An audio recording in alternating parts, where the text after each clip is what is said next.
From Washington, the McLaughlin Group, the American original. For over 3 decades, the sharpest minds, best sources, hardest talk. Hello and welcome to another edition of the McLaughlin Group. I'm your host, Tom Rogan. This week's panelists are Eleanor Clift, Clarence Page and Pat Buchanan. And our special guest this week is Shermichael Singleton. But this is a special week, seeing as it is our first award show.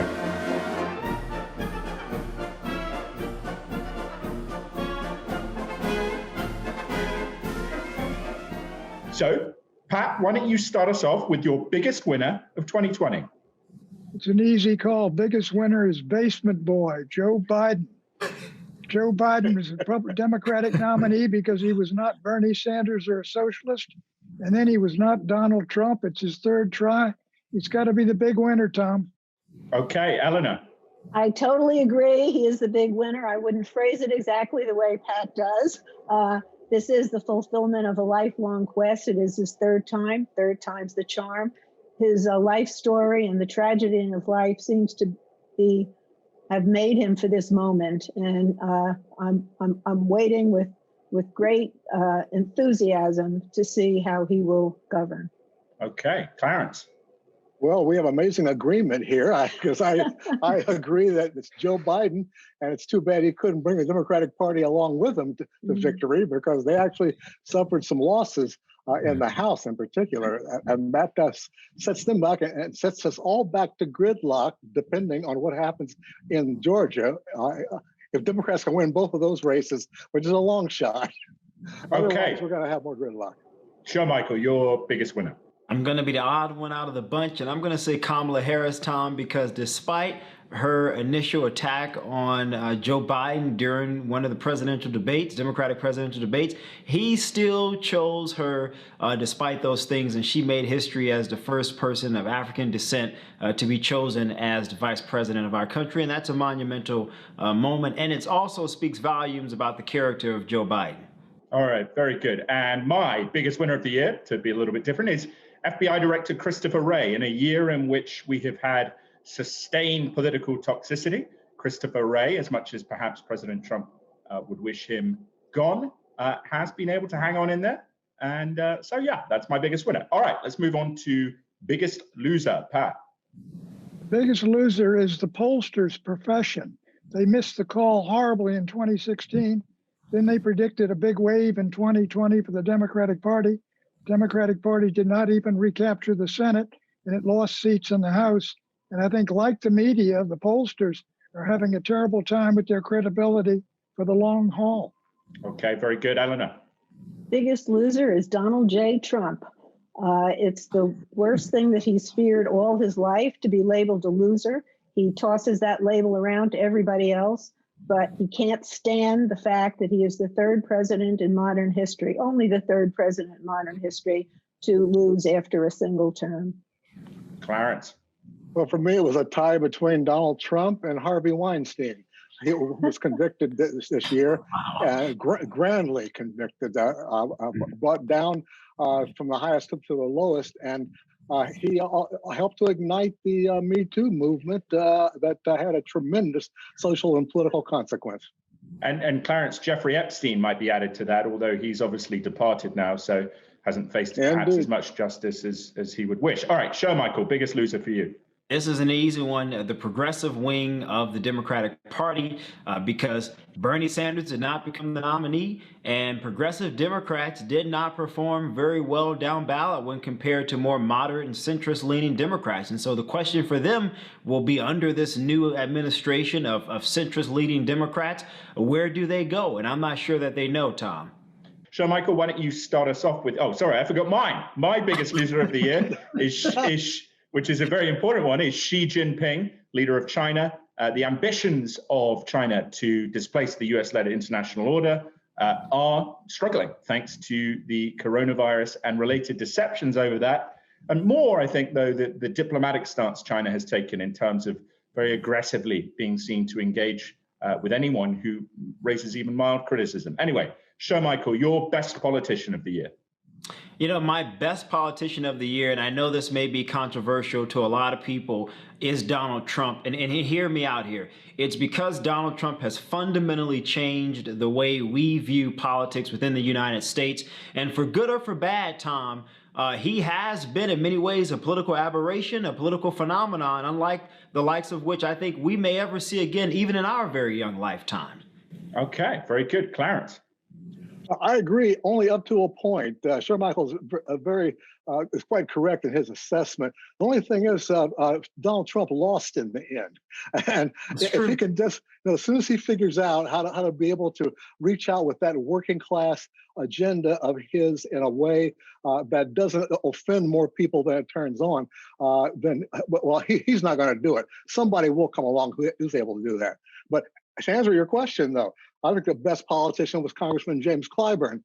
He showed by leading the way in endorsing Joe Biden, he led Joe Biden's recovery after a series of losses in the early primaries, and you can call him a true kingmaker.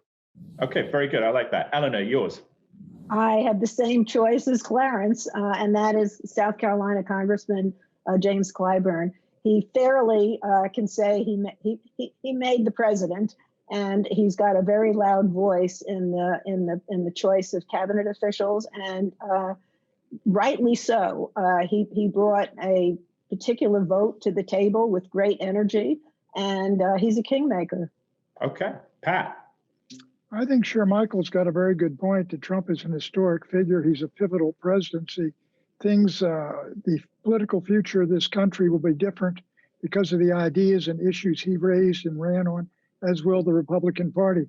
But my choice for best politician is the great Mitch McConnell, the father of the federal judiciary, 3 Supreme Court nominees. And Mitch, too, is waiting and praying for January 5th.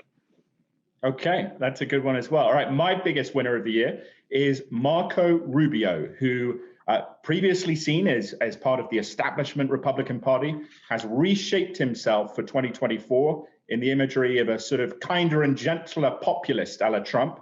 He's also my biggest politician winner of the year because as head of the Senate Intelligence Committee, he has pushed the UFO issue to the forefront. And I like the UFO issue. All right, worst politician. Eleanor, why don't you start us off?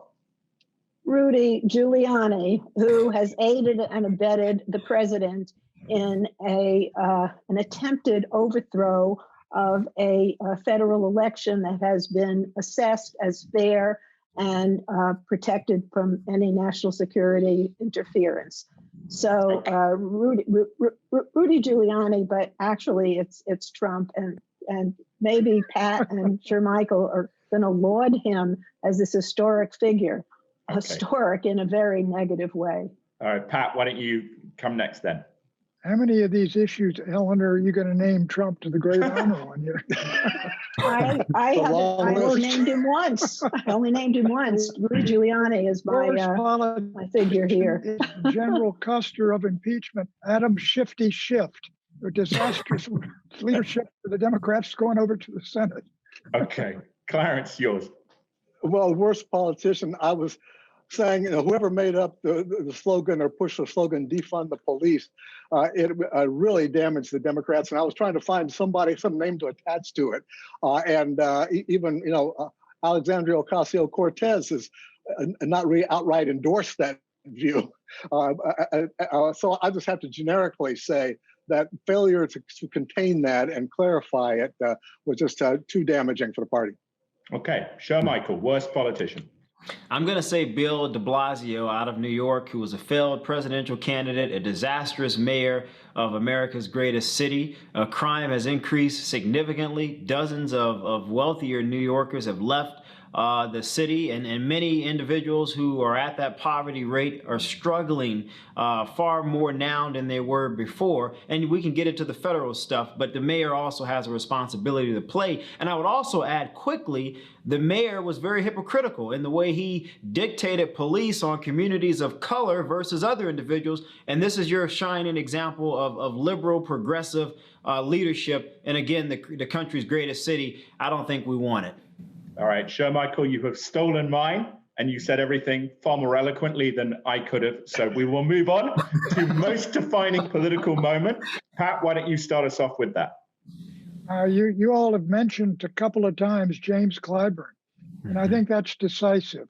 When he came out for Joe Biden in the South Carolina primary, after Biden had got wiped out in New Hampshire and Iowa and lost Nevada, it didn't mean that Joe Biden was going to win. It was really a decisive use of political power, as dramatic and as effective as any I've seen in my lifetime. Eleanor. Most decisive, President Trump in the White House briefing room advocating the injection of a bleach-like substance to cure the virus made him a laughing stock. You haven't tried it, Eleanor. He tried to pretend that he was joking, which he wasn't. He was looking to the scientists for approval. It was the beginning of the end for his leadership on the virus. He really backed away after that. Okay, Clarence. So many of Trump's defining moments are caught on camera, but I would say, to me, the most defining moment occurred not with Trump directly, but with, when Joe Biden and Donald Trump had dueling town halls and Joe Biden came out with higher ratings. That said, this is something new going on here, because we all predicted that Trump was going to trump Biden in the ratings. But I think it showed a curiosity among the voters that really came out and showed itself on election day. Okay, very good. Shermichael, yours.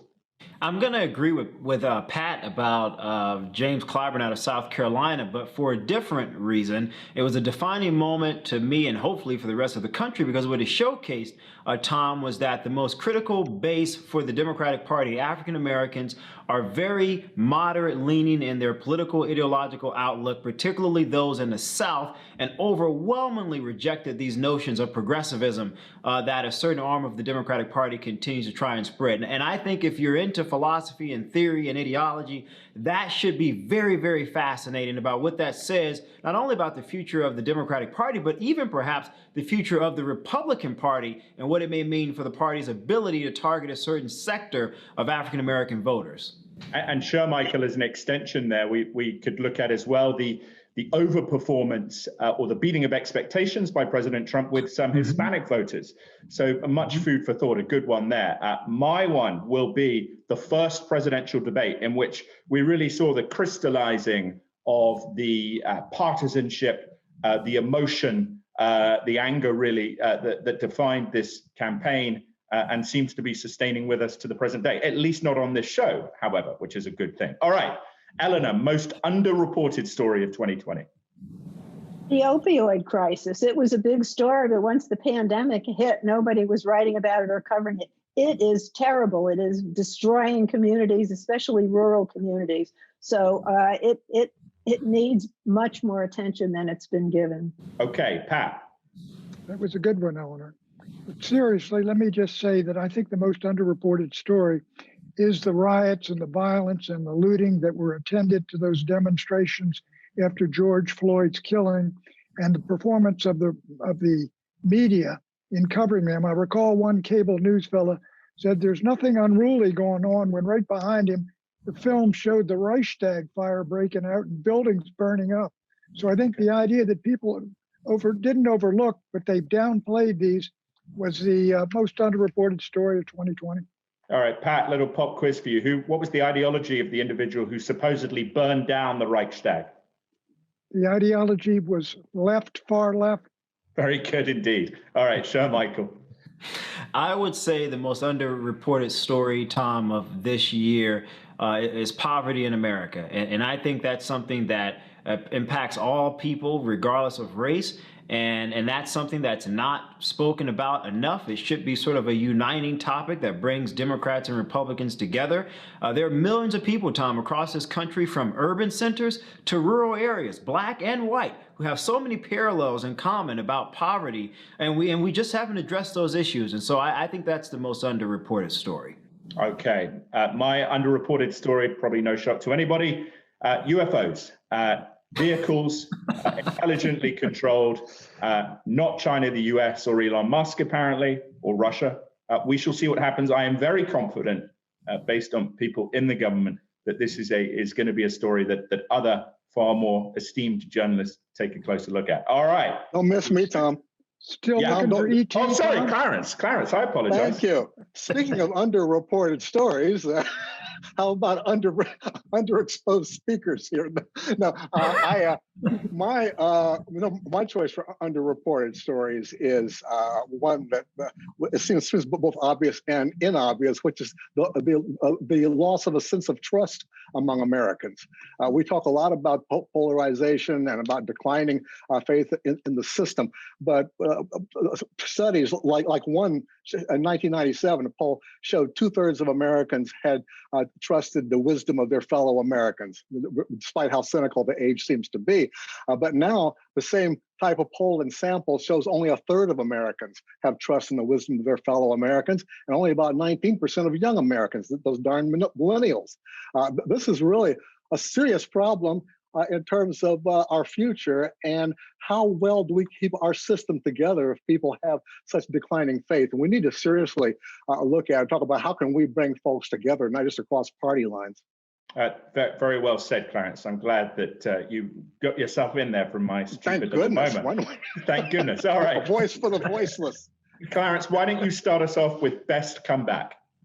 Well, the best comeback, I think Shermichael touched on this earlier, but I like I think both Joe Biden and Kamala Harris.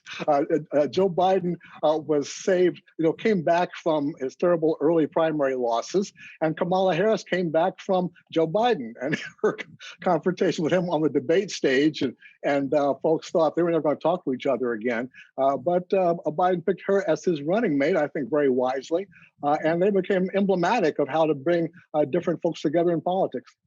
Okay, Shermichael. I got to agree with Clarence, Tom. Joe Biden, because so many people wrote him off. They said this guy is over, and James Clyburn gave him a lifeline. And I would also say Kamala Harris, not only because of what occurred in the debate, but Tom, I wrote a column about this for the Washington Examiner. She was a candidate who never quite found a base of support. She never quite found her voice because she appeared to try to be one too many things for every single person. That's not how you win a presidential campaign. And so I would say that both of them together, they have one remarkable comeback, man. Okay, Eleanor. I had Kamala Harris as well, because as Shermichael just pointed out, there was no lane that she fit into. She didn't have fixed views. Turns out that's perfect for a vice president. And Biden obviously is a comeback. I would also add Donald Trump, because he did, toward the ends of that campaign with those rallies, he did bring out more votes than any of the pollsters anticipated. And he becomes the second American president in history for the number of votes that he received. Pat, you must appreciate that one. Yeah, but he's still lost. He's the first president in number of votes, Eleanor. It just wasn't enough. Right. His challenger got 81 million. But I agree with most everyone here that Kamala Harris, who ran, I think, a pretty dreadful campaign in 2019, she started off really strong and faded. And she just seemed to be, frankly, someone you really didn't want up there. And she was gone by the end of 2019. And then to come back and be put on the ticket, and she's going to be, assuming Biden is right and these polls are correct and Biden may have won, she could be a heartbeat away from the president of the United States.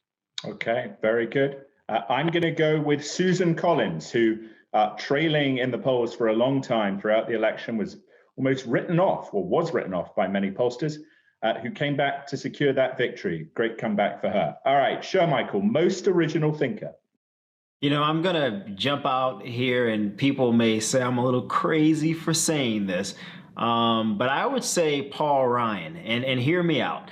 This year, Tom, I think if you looked at some of Paul Ryan's statements to a few outlets to the press, he really sort of spoke to the future of what the Republican Party might be after Donald Trump. And it was a broader tent, bigger picture idea of what the party could become.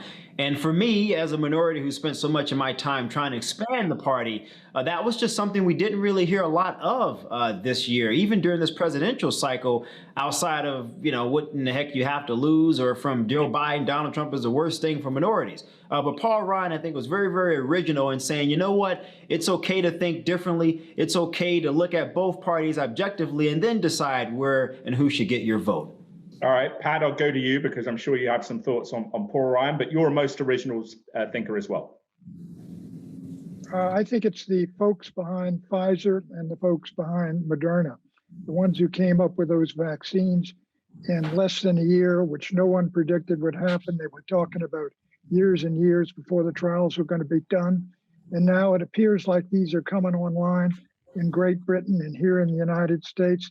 Keep your fingers crossed we don't have problems with them. And Pat, as an extension, how do you see Shermichael's idea of Paul Ryan, perhaps a return to some kind of merging of Trump populism and the old guard? His day has come and gone. It was yesterday. And quite frankly, the old Republican Party, that he represents is what Trump has changed dramatically. Issues like borders, security, getting out of these foreign wars, and all of these things. Well, Paul Ryan tiptoeing out of obscurity and saying a couple of things that people want to hear.